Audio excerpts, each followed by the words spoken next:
এই বৃষ্টি ভেজা দিনে কেউ হয়তোবা ড্রয়িং রুমে বসে এক চুমুক চায়ের সাথে পকোড়া খেয়ে দিব্যি উপভোগ করছে। আবার অন্যত্রে এমন বহু মানুষ রয়েছে যাদের মাথায় হাত পড়েছে, কারণ এই দুর্যোগ তাদের মাথার উপর ছাউনিটুকু নিয়ে গেছে। ঠিক এই ছবি আমরা দেখাচ্ছি আপনাদের। ঝড় বৃষ্টিতে রীতিমতো লন্ডভন্ড অসহায় পরিযায়ী শ্রমিকদের পরিবারের মাথার উপরের ছাউনিটুকু উড়ে গেছে। টানা এই বর্ষণে এই ছবি ধরা পড়েছে। জানা গেছে যে এই ছবিটি হচ্ছে বিশালগড় রেল স্টেশন সংলগ্ন কিছু জায়গায়।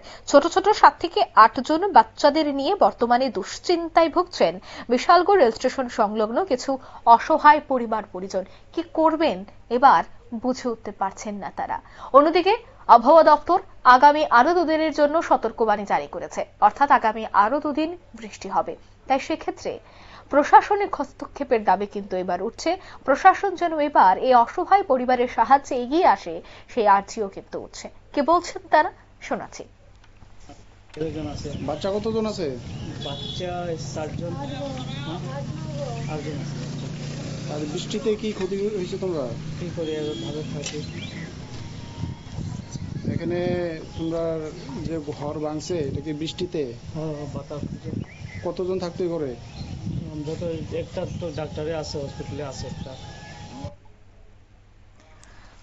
আপনারা শুনলেন তাদের এই বক্তব্য। ঝড় বৃষ্টিতে রীতিমতো বিপর্যস্ত তারা, আশ্রয়হীন হয়ে পড়েছে এই পরিযায়ী শ্রমিকের পরিবার। বৃষ্টিতে বিপর্যস্ত হয়ে এবার তারা কি করবে তা বুঝে উঠতে পারছে না। পরিবারের সদস্যদের নিয়ে বিপত্তি একেবারে চরমে। এখন দেখার বিষয়ে তাদের সাহায্যে এগিয়ে আসে কিনা প্রশাসন। নিয়ে নিচ্ছে ছোট্ট একটি বিজ্ঞাপন বিরতি, সঙ্গে থাকুন।